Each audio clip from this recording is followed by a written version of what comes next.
Welcome to this presentation on the 10 habits that dysregulate the nervous system. Starting at the top, chronic sleep deprivation can really have an impact on the nervous system. What happens is many times cortisol begins to raise as a result. And in turn, our emotional control tends to lower, our anxiety increases, and our hunger signals actually can even become unclear. So how do we fix this? While there's a whole presentation about how to fix your sleep in the classroom area, these 4 tips can help to get you started. So sometimes it's a matter of just adjusting the time that we go to sleep and wake up by plus or minus 30 minutes. So you can experiment with that just a bit. Morning sunlight within 30 minutes of waking can actually have a profound effect. It can actually help to regulate the circadian rhythm just by going outside and getting your day started that way. No screens 60 minutes before bed.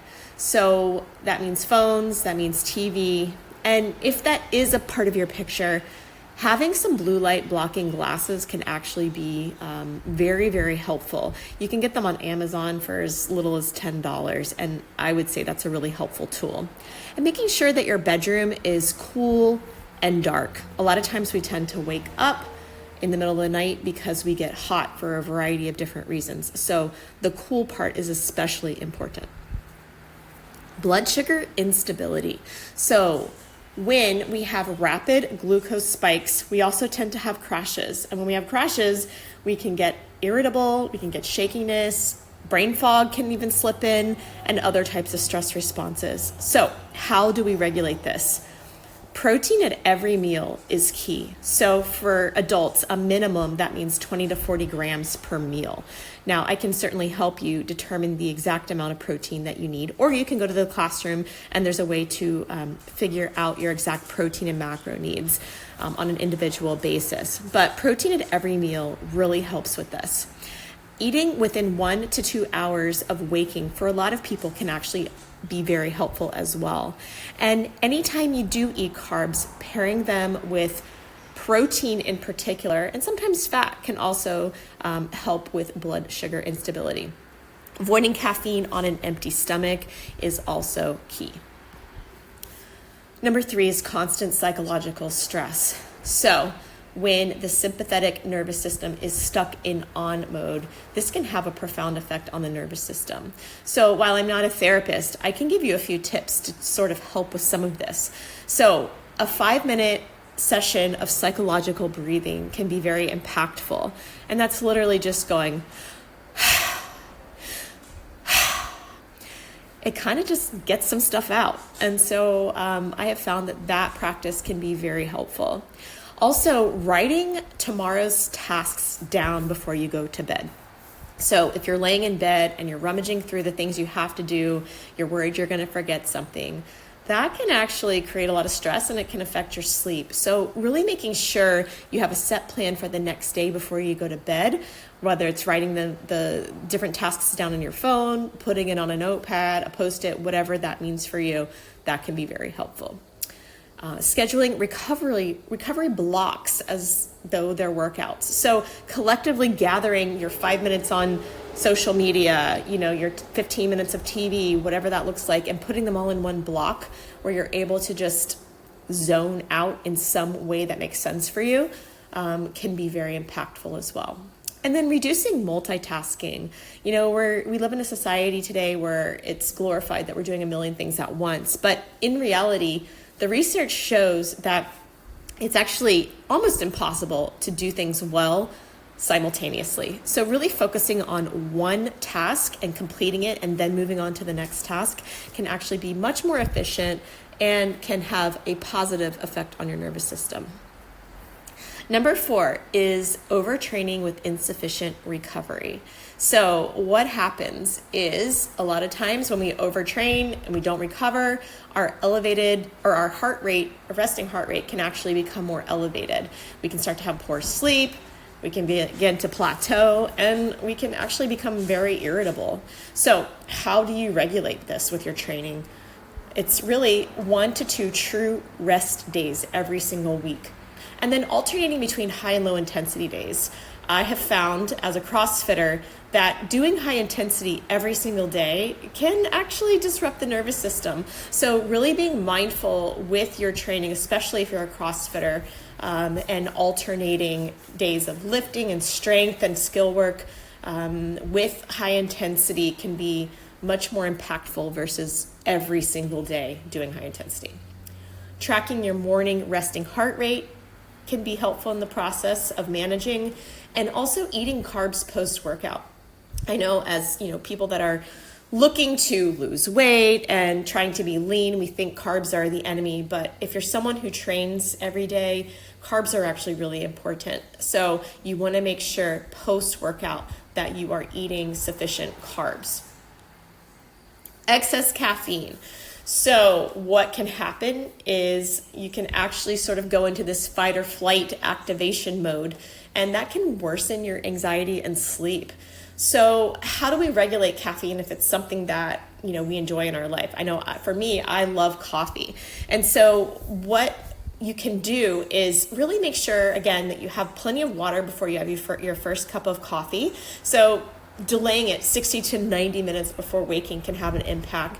And just being mindful of your intake. So maybe it's you have 1 cup of caffeinated coffee, and instead of just constantly warming up your coffee and putting a little more in, actually even considering having a second pot of coffee or a French press that has decaf. And so after that first cup, if you still want more, using decaf for any subsequent cups of coffee can be very, very helpful. And then making sure that there's no caffeine in your picture at least 8 hours before you go to sleep. Number 6 is constant digital stimulation. So what we find is that dopamine overload from social media in particular can cause mental fatigue and nervous system hyperarousal. There's also some interesting data that's coming out that is showing that being on your phone a lot and watching videos can actually increase your blood pressure. So how to regulate this? Number 1 is no phone within the first 30 minutes of waking. Making sure you're giving yourself at least 1 screen-free hour daily. And just intentionally, if you're out walking, trying to do things like fitness, trying to do it without headphones in and constant stimulation in your head. So actually focusing on the work that you're doing intentionally or focusing on the nature around you can be very, very helpful in this process. Number 7 is poor breathing patterns. So chest breathing and mouth breathing. So what this does is it actually signals that you're in a threatened state, and it keeps your body in alert mode. So how do we regulate this? First and foremost, if you have sinus issues, working to get those cleared up, I can actually help with some different tips there. Sometimes using nasal rinses can help getting histamine issues under control, and diet can actually help with clearing out your nasal passages. But also, if you are someone who trains daily, intentionally trying to nasal breathe versus mouth breathe whenever possible. So at first it feels actually pretty challenging, but overall it can actually help to improve you cardiovascularly, and ultimately it can improve your engine. So nasal breathing while working out whenever possible can be very impactful. Just little practices of a 4-second inhale and 6-second exhale through the nose, and just also taking 5 minutes a day to slow down your breathing and consciously breathe through the nose. Of course, there's also, the whole topic of breathing when you're sleeping. If you're someone who tends to snore or mouth breathe, that's a whole other situation that really needs to be addressed, because that can be very impactful to your health, your nervous system, and actually very much related to your blood pressure. Number 8 is emotional suppression and unprocessed stress. So what happens is the body stays psychologically activated, even if your mind is trying to ignore whatever that stress is. And there's also a lot of theory about how certain traumas and stresses get trapped in the body, and they are realized through different distress in different types in different parts of the body. So one thing that I think is really important is brain dumping. So taking 5 minutes and just dumping things that are on your mind in a journal, even talking it out to a therapist, a coach, a friend that you trust, getting it out of your own head can be very, very impactful. And also labeling your emotions. So if you're feeling overwhelmed, you're stressed, you're angry, you're sad, you're hurt, actually allowing yourself to label the emotion can reduce amygdala activation. So acknowledging that the way you're feeling is indeed something that is impacting you and putting a name to it can be very helpful. Number 9 is lack of physical movement or sitting all day. So when stress hormones don't get metabolized, tension tends to accumulate.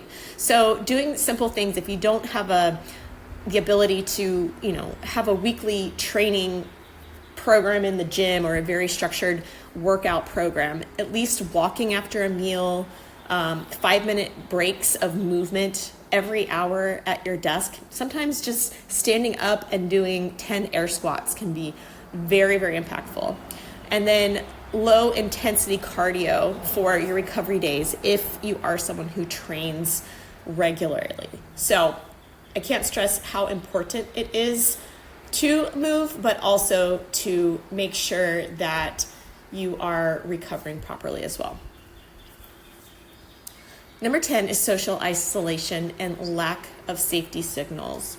So there's been a lot of research over the years about people who live to be 100 years or older and the different, components that have structured their lives and helped them to get to that age. And one of the big things is having a community and feeling as though you have a place, in a social group. And so what happens is when you isolate yourself, your nervous system actually interprets that as a threat.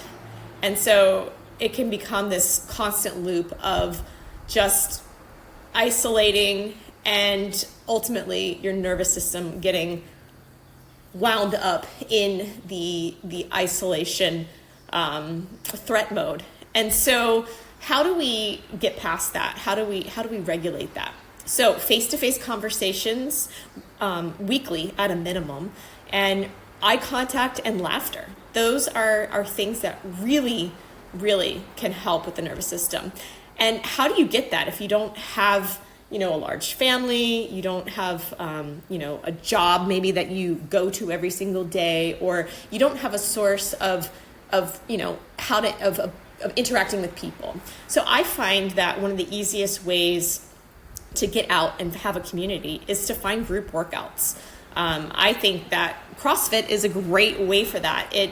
You can start no matter where you are, and you have people that are very supportive, and you get to work out at the same time. There's a community that's built, you do events together, and it creates a great social community. And CrossFit's not the only way to go about that. There's all sorts of other workout programs out there that create that kind of environment. So just finding that for yourself can be the answer to social isolation.